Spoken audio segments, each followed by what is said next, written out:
لا نبي بعده صلى الله عليه وعلى آله وأصحابه ومن تبعهم بإحسان إلى يوم الدين. أما بعد رب اشرح لي صدري ويسر لي أمري واحلل عقدة من لساني يفقهوا قولي. Bapak-bapak, ibu-ibu, para hadirin dan hadirat jemaah Masjid Al-Mukarramin yang dimuliakan Allah Subhanahu wa taala. Alhamdulillah, segala puji bagi Allah Subhanahu wa taala yang telah menganugerahkan kepada kita nikmat yang begitu banyak. Hingga siang ini kita masih diberikan kemudahan, masih dijaga iman dan Islam kita, hingga kita dapat menjalankan kewajiban kita, yaitu salat zuhur berjamaah. Mudah-mudahan amal ibadah kita diterima Allah Subhanahu wa taala. Amin ya rabbal alamin. Salawat dan salam senantiasa kita sanjungkan kepada junjungan kita, pemberi syafaat kita Nabi besar Muhammad sallallahu alaihi wasallam beserta keluarga, sahabat dan pengikutnya hingga hari kiamat. Bapak-bapak dan ibu yang dimuliakan Allah Subhanahu wa taala, kita sekarang dan besok akan masuk di waktu yang sangat istimewa sekali. Ya. Kenapa? Karena besok sebagaimana silat kita kemarin, ya, besok itu tanggal 1 Dzulhijjah. Besok tanggal 1 Dzulhijjah kalau Arab Saudi hari ini, ya, kalau Muhammadiyah hari ini, pemerintah tetapkan besok. Ya.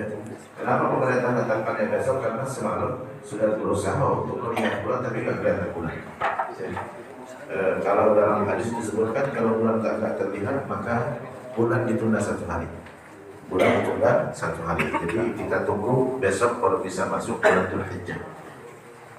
Kalau besok masuk bulan Dzulhijjah, maka Idul Adha tanggal 10 Dzulhijjah itu jatuh tanggal 29 Juni, ya. Itu berdasarkan yang sudah ditetapkan oleh pemerintah. Zulhijjah, bulan Dzulhijjah bulan yang istimewa. Pertama adalah salah satu dari 4 bulan haram. Salah satu dari 4 bulan haram yang keutamaannya disebutkan di dalam Al-Quran, di mana Allah Subhanahu wa taala berfirman, A'udzubillahi minasyaitonirrajim. Bismillahirrahmanirrahim. Inna 'iddatasy syuhuri 'indallahi 12 syahran fi kitabillah yauma khalaqas samawati wal ardh minha arba'atun hurum dzalika ad-dinul qayyim fala tadhlimu fihinna anfusakum. Allah berfirman dalam ayat ini di surah At-Taubah, ya, sesungguhnya jumlah bilangan bulan di sisi Allah ada 12 bulan. Jumlah bilangan bulan di sisi Allah ada 12 bulan. Yang Allah sudah tetapkan sejak Allah ciptakan langit dan bumi. Jadi ini harusnya menambah iman kita kepada Quran, ya. Ini Allah sudah tetapkan 12 bulan. Jadi bukan manusia yang ngarang-ngarang, bukan. Bukan manusia yang ngarang-ngarang, tapi Allah yang menetapkan 12 bulan. Baik bulan Hijriyah, bulan Masehi, semuanya 12 bulan, ya. Minha arba'atun hurum, dari 12 bulan itu ada 4 bulan haram. 4 bulan haram itu bulan apa? Dijelaskan oleh Nabi di dalam hadis, ya, salah satu fardun wa wahidun fardun. 3 bulan berturut-turut dan 1 bulan yang terpisah. Yang berturut-turut tersebut adalah bulan Dzulqa'dah, Dzulhijjah dan Muharram, ini berturut-turut. Hari ini hari terakhir Dzulqa'dah, besok masuk bulan Dzulhijjah. Ya, hari ini adalah bulan haram, besok juga bulan haram. Dan 1 bulan yang terpisah yaitu bulan Rajab. Jadi 4 bulan ini bulan haram. Apa yang dimaksud dengan haram? Bulan haram, haram itu artinya terhormat, ya. Bahasa Arabnya kalau haram itu artinya terhormat sebenarnya. Makanya ada Masjidil Haram, Masjidil Haram, ya. Tanah haram, bulan haram. Haram arti yang sebenarnya terhormat. Terhormat jangan dimakan, gitu kan? Itu sebenarnya arti yang sebenarnya, ya. Adapun nanti diterjemahkan dengan dilarang makan, ya. Dilarang menikahi, ya haram juga artinya, ya. Jadi ibu haram bagi kita, haram untuk dinikahi, ya.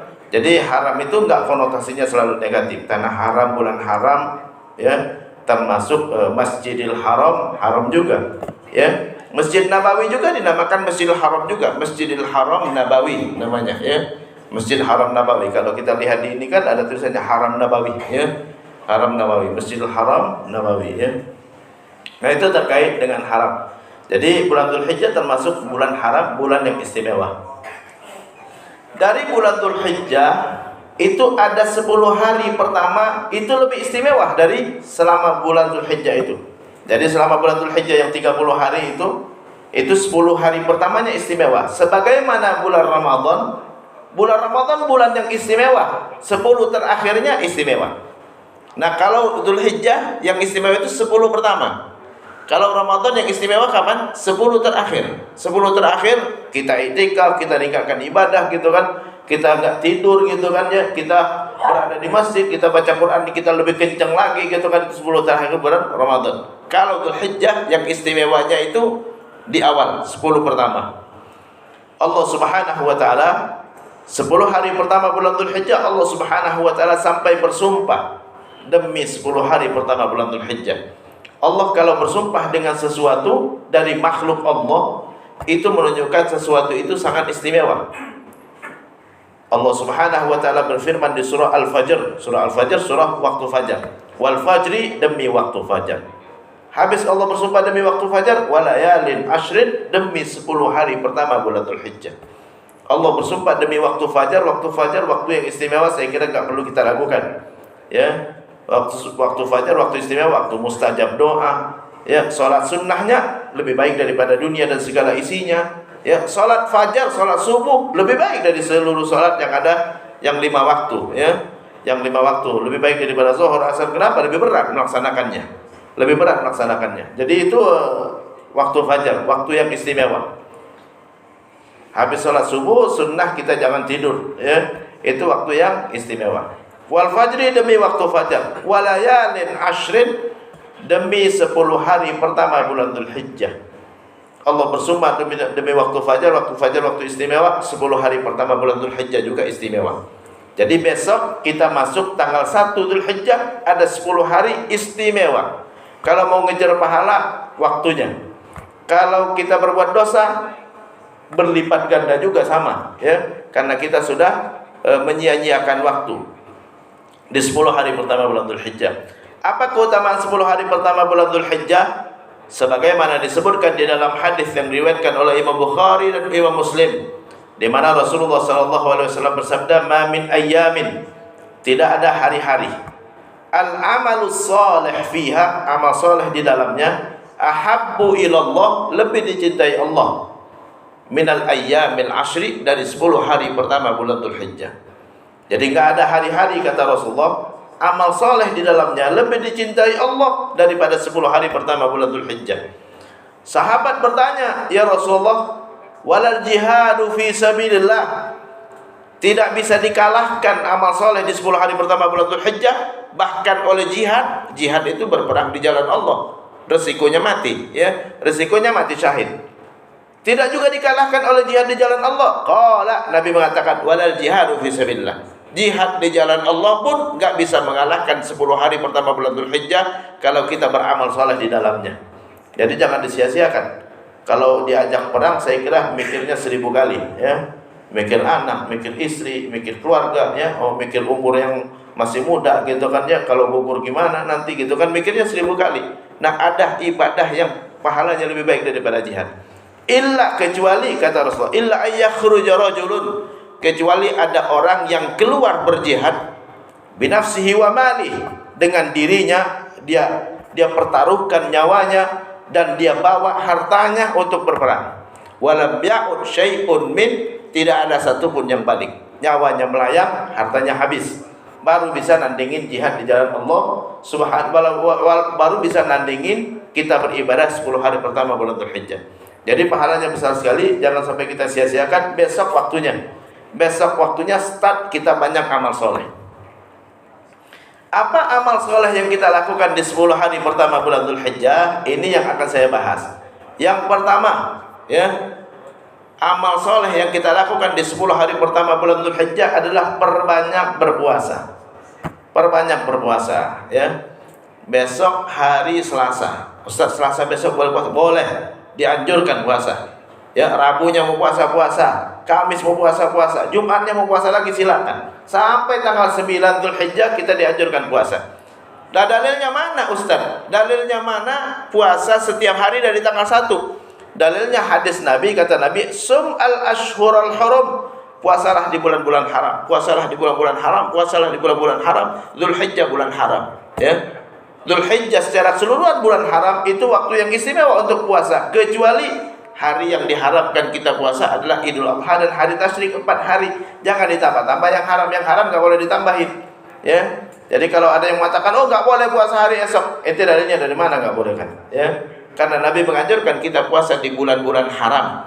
Jadi dari tanggal 1 besok sudah dianjurkan puasa sampai tanggal 9 Dzulhijjah yang disebut dengan hari Arafah. Yang disebut dengan hari Arafah sampai tanggal 9 Dzulhijjah kita dianjurkan berpuasa. Tanggal 9 Dzulhijjah lebih ditekankan lagi berpuasa. Nabi dalam hadis mengatakan, siyamu yaumi Arafah, puasa hari Arafah, ahtasib 'ala Allah ayyukaffira as-sanatal madiyah was-sanatal qabilah. Puasa di hari Arafah saya berharap bisa mengampuni dosa setahun sebelum dan setahun setelahnya. Jadi ngampuni dosa 2 tahun untuk puasa di hari Arafah. Nah, cuman banyak perdebatan di grup-grup WhatsApp, Ustadz hari Arafah itu yang mana? Ya.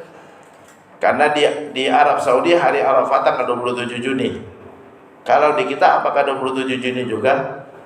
Hari Arafah enggak terikat dengan orang wukuf. Hari Arafah itu 1 hari sebelum Lebaran. Kalau Lebaran kita 29 Juni, maka hari Arafah kita 28 Juni. Masa bodoh orang di Arab Saudi. Ya, masa bodoh orang wukuf di Arab Saudi. Hari Arafah sudah ada sebelum adanya wukuf. Sebelum adanya wukuf sudah ada hari Arafah. Jadi hari Arafah itu nama hari tanggal 9 Dzulhijjah itu namanya hari Arafah. Jadi bukan hari Arafah dinamakan hari Arafah karena orang wukuf, bukan. Wukuf di Arafah dinamakan wukuf di Arafah karena bertepatan dengan hari Arafah. Padang Arafah dinamakan padang Arafah karena di situ orang berkumpul di hari Arafah, gitu kan? Jadi itu sebab Arafah. Jadi Arafah sudah ada sebelum adanya wukuf di Arafah. Kapan hari Arafah? Hari Arafah 1 hari sebelum Lebaran. Karena pemerintah kita sudah memutuskan 29 Juni berdasarkan ru'yah bahwa Idul Adha tanggal 29 Juni, maka 28 Juni lah hari Arafah kita. Ustaz, saya mau puasa 27 berlebaran dengan orang wukuf, boleh, silakan. Ya kan dari tanggal 1 sudah mulai kita puasa. Dari tanggal 1 sampai tanggal 28 Juni kita sudah dianjurkan puasa. Ustaz, tanggal 28 Juni orang Arab Saudi berlebaran, boleh kita puasa? Boleh. Itu berlebaran di Arab Saudi, bukan berlebaran di sini, bukan. Ya. Bukan berlebaran di sini. Yang haram kita puasa kalau pas lebaran di sini. Tapi orang Muhammadiyah silakan enggak usah puasa. Ya, silakan berlebaran. Tapi kalau kita yang berlebaran 29 itu yang haram kita puasa. 29 itu yang haram kita puasa, 28 masih tetap dianjurkan kita puasa dan itulah hari Arafah kita. Nah, itu yang ibadah yang pertama, kita perbanyak puasa dari tanggal 1 sampai tanggal 9 Dzulhijjah. Ya, tanggal 1 Dzulhijjah itu mulai dari 20 Juni sampai tanggal 28 Juni kita dianjurkan berpuasa. Kalau nggak bisa puasa dari tanggal 1, kita puasa minimal tanggal 9-nya. Kalau bisa ditambah 1 hari sebelumnya tanggal 27 Juni. Kalau bisa dari awal bulan Dzulhijjah kita berpuasa asalkan fisik kita memang sanggup untuk berpuasa setiap hari. Ibadah yang kedua yang dianjurkan di 10 hari pertama bulan Dzulhijjah adalah kita perbanyak takbir. Jadi takbir itu sejak tanggal 1 sudah takbiran. Bukan sejak hari Arafah saja, ya. Dari tanggal 1 kita sudah perbanyak takbir berdasarkan hadis yang diriwayatkan oleh Imam Ahmad Ibn Hanbal di mana Rasulullah SAW bersabda, kata Rasulullah, "Ma min ayyamin al-amalu salih fiha ahabbu ila Allah wa a'zamu ajran min al-ayyamil ashri." Tidak ada hari-hari yang mana amal soleh di dalamnya lebih dicintai Allah dan lebih besar pahalanya dibandingkan 10 hari pertama bulan Dzulhijjah. Fa'akthiru, maka perbanyaklah at-tahlil wat-takbir wat-tahmid. Tahlil, takbir dan tahmid. Apa itu tahlil, takbir dan tahmid? Tahlil itu la ilaha illallah, takbir itu Allahu akbar, tahmid itu walillahil hamd. Ya, Allahu akbar, Allahu akbar, Allahu akbar itu takbir. La ilaha illallah itu tahlil. Allahu akbar takbir lagi. Walillahil hamd itu tahmid, ya. Jadi kita perbanyak takbir dari sejak tanggal 1 Dzulhijjah sudah ada anjurannya, ada di dalam hadis yang diriwayatkan oleh Imam Ahmad Ibnu Hambal. Ustaz, katanya takbiran itu baru mulai di hari Arafah. Takbiran itu ada 2 macam. Ada 2 macam takbiran. Pertama, takbir mutlak. Takbir mutlak itu apa? Takbiran di setiap waktu. Itulah dari tanggal 1 Dzulhijjah. Jadi sejak besok Itu kita setiap waktu takbiran, lagi duduk-duduk Allahu Akbar, Allahu Akbar, Allahu Akbar, la ilaha illallah, Allahu Akbar, Allahu Akbar. Ulang-ulangi terus. Di pasar takbiran Allahu Akbar, Allah. Di tempat kerja Allahu Akbar, Allahu Akbar. Tapi jangan sampai takbiran tapi melalaikan kerjaan, jangan juga ya. Jadi takbiran sepanjang waktu. Itu takbiran dari tanggal 1 sepanjang waktu. Adapun takbiran yang berbarengan dengan salat wajib itu baru tanggal 9 Dzulhijjah, hari Arafah. Dari hari Arafah sampai akhir hari tasyrik tanggal 13 Dzulhijjah itu namanya takbiran muqayyad.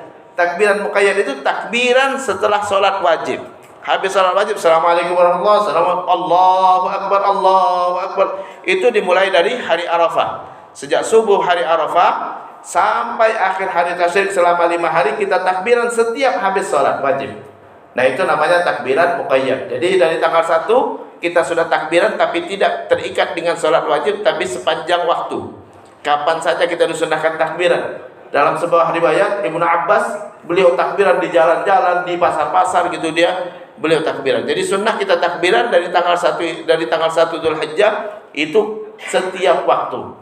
Tapi untuk yang habis sholat wajib, ya habis setiap sholat wajib, habis subuh, habis zuhur, habis asar, habis maghrib, habis isya, itu kita lakukan dari sejak hari Arafah, subuh hari Arafah sampai asar di akhir hari tasyrik tanggal 13 Dzulhijjah kita takbiran setelah sholat wajib. Itu ibadah yang kedua, yaitu kita memperbanyak takbiran.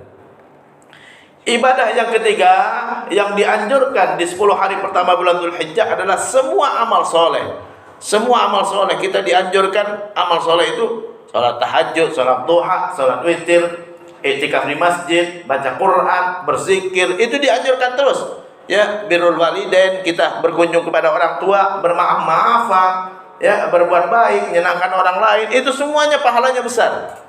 Pahalanya besar di 10 hari pertama bulan Dzulhijjah. Jadi jangan kita remehkan ibadah di 10 hari pertama bulan Dzulhijjah karena pahalanya besar. Ya, lebih dicintai Allah dibandingkan hari-hari yang lain.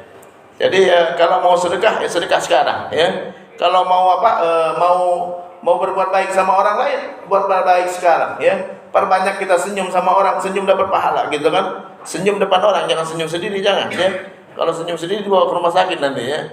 Jadi senyumnya di depan orang. Tabassumuka fi wajhi akhika shadaqah. Engkau senyum di depan saudaramu adalah sedekah. 10 hari pertama bulan Dzulhijjah, ayo perbanyak senyum di depan orang, gitu kan? Di depan orang supaya orang senang, membahagiakan orang lain berpahala, kecuali kalau bisa berakibat kepada maksiat, gitu kan ya. Laki senyum sama perempuan yang bukan istrinya, bisa bikin orang jadi salah tingkah nanti, ya. Jadi baper nanti. Ya, ini nggak boleh hukumnya, ya. Membawa kepada maksiat, ya. Perempuan senyum kepada laki-laki yang bukan suaminya membawa kepada maksiat juga, itu nggak boleh, ya. Hanya boleh antara jenis yang sama, ya. Jadi laki-laki kepada laki-laki, perempuan kepada perempuan, ya. Senyuman yang menyenangkan orang lain, bukan yang membawa kepada maksiat. Itu yang ketiga. Semua amal soleh kita dianjurkan di 10 hari pertama bulan Dzulhijjah, pahalanya besar. Yang keempat, ibadah yang keempat dan adanya cuma di 10 hari pertama bulan Dzulhijjah. Adanya di 10 hari pertama bulan Dzulhijjah, yaitu ibadah kurban. Ibadah kurban. Kita disunnahkan untuk berkurban. Cuma terkait dengan kurban ini banyak yang salah paham, ya, banyak yang salah paham. Kurban itu bukan tujuannya bagi-bagi daging, bukan tujuannya supaya orang Islam makan daging juga, bukan. Kurban itu tujuannya apa? Kita membuktikan ketakwaan kita kepada Allah. Kita membuktikan bahwa kita dekat dengan Allah. Ibadah kurban ibadah dari bawah ke atas, bukan dari atas ke bawah, ya. Zakat sedekah dari atas ke bawah kalau zakat. Nih gitu kan, ya. Tapi kalau kurban bukan untuk orang miskin, bukan. Kurban kita persembahkan kepada Allah. Ya Allah, ini aku persembahkan kepada Engkau. Allah enggak makannya, Allah hidangkan kepada kita. Makanya sebelum sholat hari raya, sunnah jangan makan dulu, karena Allah akan hidangkan hewan kurban. Habis sholat, hamba-hamba Allah yang bertakwa kepada Allah, yang merasa dekat dengan Allah, dia akan berkurban dan akan mempersembahkan kepada Allah. Jangan makan dulu, aku akan hidangkan buat kalian, kata Allah. Fakulu minha, ayo santap hewan kurban. Itu hidanganku, kata Allah, ya. Jadi kurban bukan ke bawah. Tidak, kalau zakat ke bawah. sedekah ke bawah. Sedekah ke bawah ke orang miskin. Zakat ke orang miskin, ke bawah, ya. Tapi kalau kurban ke atas kepada Allah. Kepada Allah, ya. Kepada Allah. Kalau kita mau ngasih sesuatu ke presiden, kita kirim atau kita datang langsung, Pak? Datang langsung. Datang langsung. Pak Jokowi, ya. Ini persembahan kita pegawai Telkom, ya, Kebayoran Baru. Kita persembahkan sendiri. Bawahnya juga begini, Pak, dibungkus dengan baik. Itu kurban ke atas kepada Allah Subhanahu wa taala. Jadi Ustaz, maksudnya apa? Jangan dikirim kemana-mana. Kita yang sembelih sendiri, kita yang saksikan sendiri penyembelihannya, persembahkan kepada Allah. Ya Allah, ini kurbanku, ya Allah, terimalah. Itu kurban. Kurban bukan tujuannya mau ngasih orang, bukan. Adapun setelah itu Allah nggak butuh dagingnya. Kata Allah, aku terima persembahanmu, aku nggak butuh dagingnya. Aku akan hidangkan buat kalian. Silakan santap. Ente mau santap silakan, orang lain silakan juga. Siapa aja boleh nyantapnya. Kurban bukan untuk orang miskin, bukan. Siapa saja boleh nyantapnya karena itu dipersembahkan kepada Allah dan Allah hidangkan buat kita semua. Fakulu minha, kata Allah. Silakan santap oleh kalian semuanya. Wa at'imul ba'isal faqir, jangan lupa ngajak makan orang yang enggak mampu juga. Orang yang enggak mampu takut malu-malu ngikut makan gitu kan. Wal faqir, dan orang yang membutuhkan. Jadi kurban bukan untuk orang miskin, bukan, ya. Itu bukan ibadahnya ke bawah, bukan. Ibadahnya ke atas. Itu persembahan kepada Allah Subhanahu wa taala. Nabi sejak pertama kali disyariatkan kurban, Nabi selalu nyembelih sendiri. Selalu nyembelih sendiri dari sejak pertama kali disyariatkan kurban. Bahkan menjelang wafat Rasulullah kurban dengan 100 unta dibeli di Yaman, dibawa ke Mekah, Nabi sembelih sendiri. 100 unta Nabi sembelih sendiri, 60 Nabi sembelih sendiri, 40 Nabi serahkan kepada Ali untuk teruskan. Ya, kalau kurban itu bagi-bagi daging, Nabi bilang kepada Ali, cari unta di Yaman 100, ente sembelih di sana, bagi-bagikan dagingnya. Tapi tidak bawa ke Mekah, kata Nabi. Bawa ke Mekah 100 unta. Kita nggak bisa bayangkan bagaimana Ali bawa 100 unta ke Mekah. Padahal saat itu belum ada kontainer, belum ada truk. Ya, kenapa? Karena ini ibadah pribadi kita kepada Allah Subhanahu wa taala. Persembahkan sendiri kepada Allah. Karena ini ibadahnya ke atas, bukan ke bawah, bukan. Habis kita sembelih kurban, boleh kita makan sendiri, boleh. Tidak ada syarat harus bagikan. Karena ini memang persembahkan kepada Allah. Kata Allah, aku nggak butuh dagingnya, silakan makan. Ya, silakan dimakan. Ya, silakan disantap. Jadi bukan tujuannya mau bagi-bagi daging, bukan. Tapi ajak orang nggak mau mampu juga. Jangan nanti makan sendiri, jangan. Ya, tapi tidak jadi syarat untuk dibagikan. Setelah disembelih, kurban sudah selesai. Setelah itu bukan syarat dari kurban. Ente mau makan sendiri boleh, mau ngajak orang lebih bagus lagi. Ya. Jadi itu kurban. Kebanyakan orang di masyarakat memahami ini bagi-bagi daging. Bukan tujuannya bagi-bagi daging, bukan. Tujuannya adalah kita mempersembahkan kepada Allah Subhanahu wa taala. Kenapa? Apa itu kurban? Kurban itu artinya dekat. Hanya orang yang dekat dengan Allah yang mau berkurban. Itu kurban. Ibadah kurban itu ibadah tertua dari sejak Nabi Adam alaihissalam. Bukan sejak Nabi Ibrahim, bukan sejak Nabi Muhammad. Dari Nabi Adam kurban. Watlu alaihim naba abnai Adam bil haqq id qarraba qurbanan fatuqabbala min ahadihima wa lam yutaqabbal min al-akhar. Qala la aqtulannak qala inna ma yataqabbalu Allahu minal muttaqin. Allah ceritakan dalam Quran, ceritakan wahai Muhammad kepada mereka tentang dua anak Adam, Qabil dan Habil. Tatkala mereka berdua berkurban, salah satu diterima kurbannya, yang lain tidak diterima kurbannya. Qala la aqtulannak, yang tidak diterima kurbannya itu Qabil. Dia mengatakan kepada yang diterima kurbannya yaitu Habil, la aqtulannak, aku akan bunuh engkau. Kalau berakibat bunuh-membunuh, ini bukan ibadah sembarangan, Bang. Ya. Ini bukan sembarangan, bukan remeh-temeh ini, ya. Kalau bisa berakibat bunuh-membunuh, ya. Qala inna ma yataqabbalu Allahu minal muttaqin. Yang diterima kurban yang mengatakan Allah cuma terima kurban dari orang yang bertakwa kepada Allah Subhanahu wa taala. Pembunuhan pertama kali terjadi karena iri kurban. Ya, kenapa? Kalau ada bos punya dua bawahan, salah satu lebih dekat kepada bos yang lain, iri enggak? Secara fitrah iri dia. Itu baru kepada bos, apalagi kepada Tuhan, kepada Allah Subhanahu wa taala, ya. Jadi ini kita mau membuktikan saya dekat dengan Allah. Saya dekat dengan Allah, ya. Yang enggak merasa dekat harusnya iri dia. Yang nggak merasa dekat harusnya iri. Cuman orang yang dekat yang mau berkorban. Nah, ini membuktikan kedekatan kita kepada kita dekat dengan bos. Mau ngasih sesuatu gimana? Ya, kita kirim ya, tolong kasih bos. Enggak. Ya, biar saya yang datang langsung. Saya yang datang langsung, saya akan kemas dengan baik. Gitu kan? Saya akan persembahkan bos ini. Ya, persembahan saya. Kita pun ngelihat layak nggak untuk bos. Ya. Kalau kita kirim, kita tahu layak apa enggak itu kambingnya. Ya. Nah, ini yang sering kali di masyarakat nganggap kurban itu bagi-bagi daging, bukan, itu persembahan kepada Allah. Harusnya kita sembelih sendiri. Nabi selawat pertama kali kurban selalu sembelih sendiri. Dulu kurban dari masa Nabi Adam sampai Nabi Isa, kurban itu nggak dimakan. Memang persembahan untuk Allah, tapi Allah nggak makannya, enggak. Tapi Allah akan utus api nanti yang akan nyambarnya. Makanya Qabil dan Habil tahu yang mana yang diterima, mana yang enggak. Qabil dan Habil tahu mana yang diterima, mana yang tidak. Kenapa? Karena Allah utus api yang akan menyambar yang diterima. Serp, hilang, gitu kan? Kalau kurban kita gak diterima, akan tetap ada di situ. Kalau diterima, disambar sama api.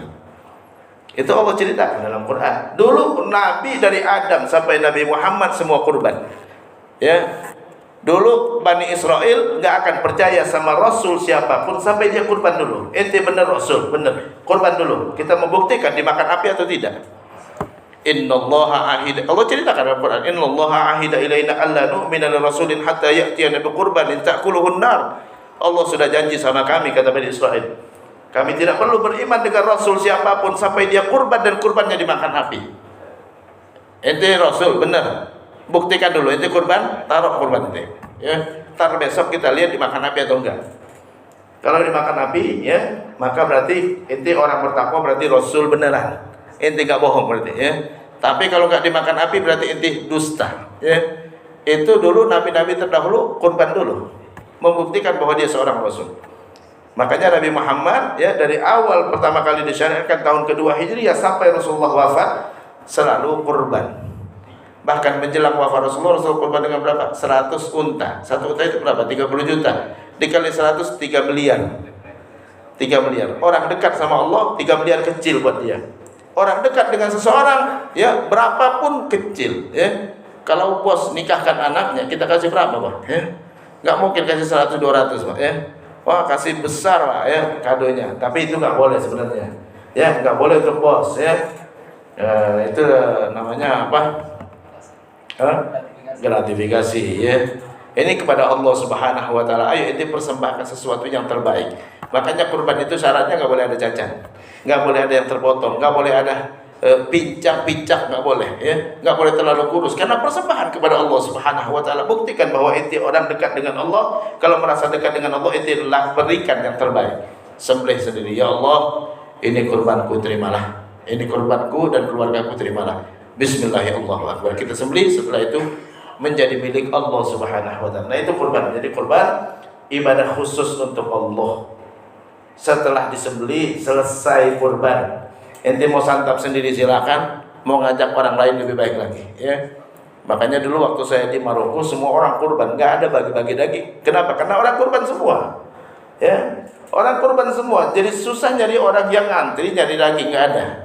Ya, karena orang semuanya nyembelih. Semuanya nyembelih kurban. Nah, itu terkait dengan kurban. Jadi ibadah kurban termasuk 10 hari pertama bulan Dzulhijjah.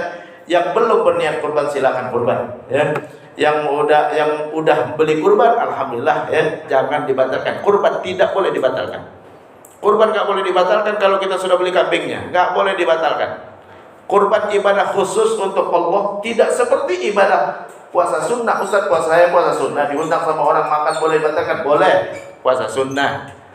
Kurban tidak boleh dibatalkan, dan nggak boleh ditukar kambingnya juga. Makanya Nabi kalau udah beli kambing kurban, Nabi kalungin sendal. Ya, Nabi kalau udah beli kambing kurban, kalungin sendal, beda dari yang lain. Ditulis di situ nama Muhammad.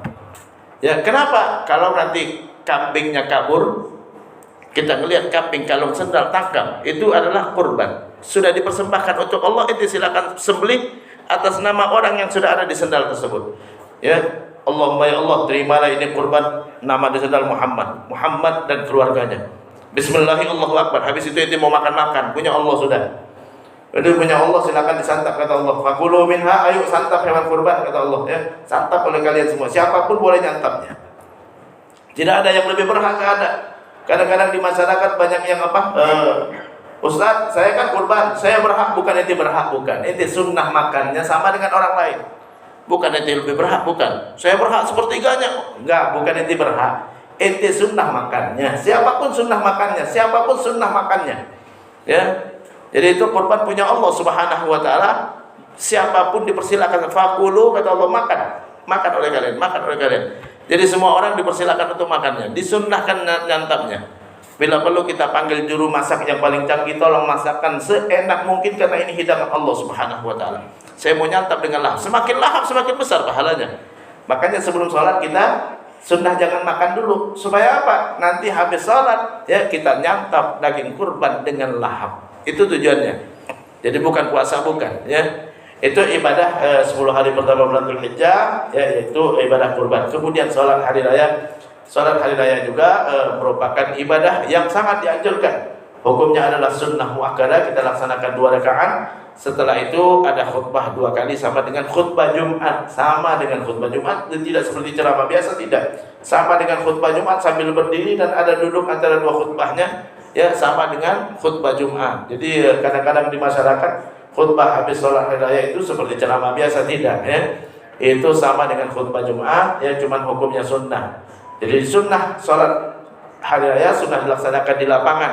Kenapa sunnah dilaksanakan di lapangan? Supaya perempuan bisa ikut juga, baik yang head ataupun yang enggak head. Yang head tidak ikut sholat, cuma dengerin ceramah. Yang enggak head dia ikut sholat juga. Jadi itu sholat hari raya sangat dianjurkan. Nabi kita Muhammad SAW dalam sebuah hadis ya, yang diriwayatkan oleh Imam Bukhari, Nabi memerintahkan kepada sahabat untuk mengajak perempuan-perempuan mereka dari anak dan istri mereka untuk ikut sholat hari raya. Yang head ya tidak ikut sholat tapi mendengarkan ceramah. Yang enggak head maka dia ikut sholat dan dengerin ceramah juga. Jadi itu ibadah yang dianjurkan di 10 hari pertama bulan Dzulhijjah. Mudah-mudahan ya dari besok itu mulai tanggal 1 sampai hari raya Idul Adha kita dianjurkan meningkatkan ibadah, baik itu memperbanyak puasa ataupun memperbanyak takbiran ya, atau juga kita memperbanyak ibadah-ibadah dan amal soleh yang lainnya ya. Mau ke orang tua, mau nelpon orang tua, itu pahala semua amal kebaikan pahalanya dilipat gandakan. Yang keempat, kita juga melaksanakan kurban. Kalau belum niat kurban, silakan niat kurban. Kemudian juga disunnahkan kita melaksanakan salat hari raya di tanggal 10 Dzulhijjah ya. Demikian, mudah-mudahan bermanfaat. Kalau ada yang bertanya silakan. Wassalamualaikum warahmatullahi wabarakatuh. Ada yang mau nanya? Enggak ada. Ya, silakan. Di sebagian masyarakat kita, mana yang lebih utama antara berkurban dengan 1 ekor kambing karena terkait dengan hadis bahwa bulunya dihitung gitu ya. Terus kemudian dengan patungan sapi. Oke. Satu, kemudian yang kedua adalah kan kalau di hadisnya sepertiga untuk kamu, sepertiga simpang, sepertiga dibagikan. Oke. Nah, hitungan sepertiga itu seperti apa? Apakah menyerahkan ke kebiasaan di masyarakat kita atau harus ada hitungan tertentu atau gimana? Oke, terima kasih ya. Begini, yang pertama adalah yang mana yang lebih baik ya. Ulama beda pendapat yang mana kurban yang lebih baik. Kalau Nabi sering kurban itu dengan kambing ya, makanya mazhab Hanafi mengatakan sunnah dengan kambing karena Nabi paling sering dengan kambing. Yang kedua, mazhab Syafi'i. Kalau mazhab Syafi'i, yang paling afdal, yang paling baik itu yang paling besar ya. Onta paling besar nomor 1, yang nomor 2 sapi, yang nomor 3 kambing. Nah, itu kalau mazhab Syafi'i yang paling besar berdasarkan hadis tentang sholat Jumat. Siapa yang datang ke sholat Jumat di jam pertama sama dengan kurban onta, yang datang di jam kedua sama dengan sapi, berarti sapi nomor 2 gitu kan. Yang datang di jam ketiga sama dengan kurban kambing ya, maka berarti kambing nomor 3. Itu mazhab Syafi'i. Jadi ulama ada 2 pendapat, ada yang mengatakan kambing yang nomor 1 ya, yang ada yang mengatakan bahwa unta yang nomor 1, nomor 2 adalah sapi. Nah, ini enggak masalah kita kurban yang mana aja ya. Tapi yang lebih baik kita berkurban dengan hewan yang gampang dikurbankan. Yang paling gampang dikurbankan itu adalah kambing. Kalau sapi orang gagah-gagahan ya. Tapi kalau kambing kita dengan tangan satu pun bisa nyembelihnya, nggak berontak kalau kambing, ya. Dikosok ini Bismillahirrahmanirrahim, Allahu Akbar, nunduk dia, langsung nunduk, langsung berbaring, nggak usah dipegang, pegang tangan satu aja Pak.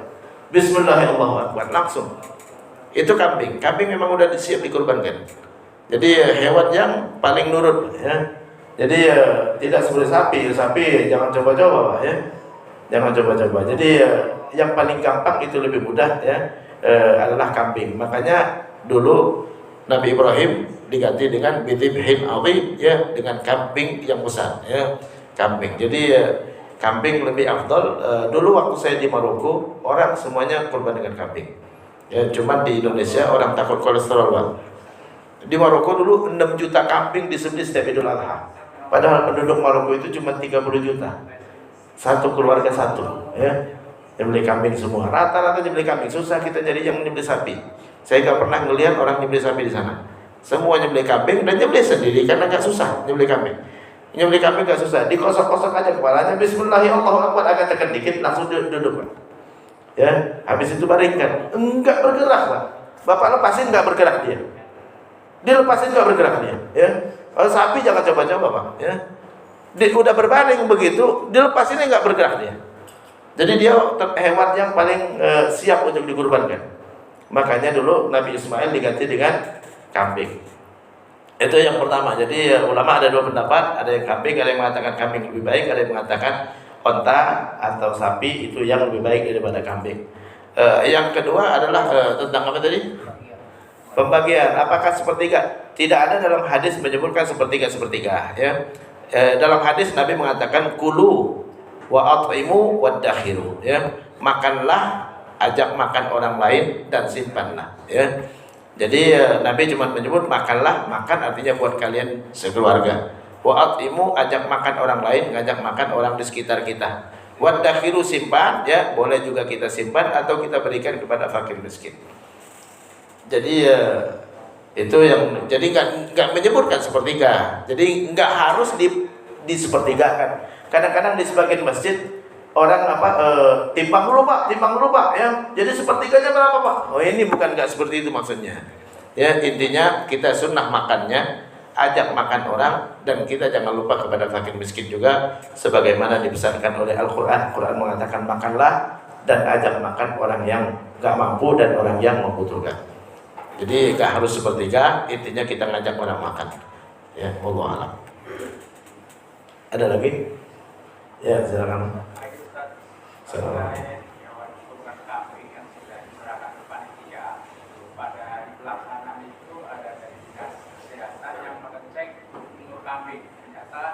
Belum memenuhi syarat atau masih di bawah umur, itu bagaimana tindakannya? Oke, terima kasih, ya. Jadi begini, syarat hewan kurban itu 4. Pertama, berupa kambing, sapi atau onta, ya. Kerbau masuk kategori sapi, domba juga masuk kategori kambing, sapi atau onta. Yang kedua, cukup usia, memang harus cukup usia. Kalau untuk kambing minimal 1 tahun. Kalau untuk sapi minimal 2 tahun, kalau onta minimal 5 tahun. Jadi harus cukup usia, nggak boleh kita kurbankan hewan yang belum cukup usia. Yang dimaksud dengan cukup usia adalah dia sudah mandiri, tidak ikut induknya. Kalau dia masih ngikut induknya nggak boleh, ya. Jadi ini masih belum cukup umur, ya. Jadi dia udah nggak ngikut induknya, dia udah mandiri. Nah ini baru, ya. Atau bisa dilihat dari giginya, udah tumbuh gigi. Di ininya udah tumbuh gigi di depan ininya, ya. Jadi itu hewan. Jadi itu dibatasin oleh ulama dengan 1 tahun kalau kambing, 2 tahun kalau untuk sapi, 5 tahun untuk onta. Onta kalau 4 tahun masih belum besar, ya, masih belum mandiri dia. Tapi kalau udah 5 tahun itu insya Allah udah mandiri. Jadi nggak boleh kita kurbankan yang di bawah umur. Yang ketiga terkait dengan waktu kurban. Ya, nyembelihnya itu harus setelah sholat hari raya dan berakhir di akhir hari tasyrik sebelum matahari terbenam, yaitu tanggal 13 Dzulhijjah sebelum matahari terbenam. Yang keempat, nggak boleh ada cacat. Nggak boleh ada cacat. Cacat di sini cacat yang jelas cacatnya, seperti pincang matanya, pincang kakinya, terlalu kurus, ya. atau terlalu kurus, atau ada yang dipotong dari buntutnya, kupingnya, nggak boleh ada yang terpotong. Ya, adapun dilobangin nggak ada masalah, karena dilobangin nggak ngurangin daging. Ya, dilobangin kan kadang-kadang ada anting di sini gitu, kan anting di hidungnya, itu nggak ngurangin daging. Ya, nah itu salah. Jadi nggak boleh ada yang cacat. Ya, nggak boleh ada yang pincang, kurus, ya, atau yang terpotong. Ya, itu nggak boleh. Jadi yang dikebiri nggak boleh karena terpotong torpedonya. Ya, nggak boleh. Allah alam. Ya, jadi harus cukup usianya. Oke, nggak ada lagi. Kalau nggak ada kita cukupkan. Mudah-mudahan bermanfaat. Yang benar dari Allah dan Rasulnya, yang salah adalah kekhilafan saya sendiri. Saya mohon maaf. Wabillahi taufiq wal hidayah. Kita tutup dengan doa kafaratul majlis. Subhanakallahumma wa bihamdika asyhadu an la ilaha illa anta astaghfiruka wa atubu ilaik. Wassalamualaikum warahmatullahi wabarakatuh.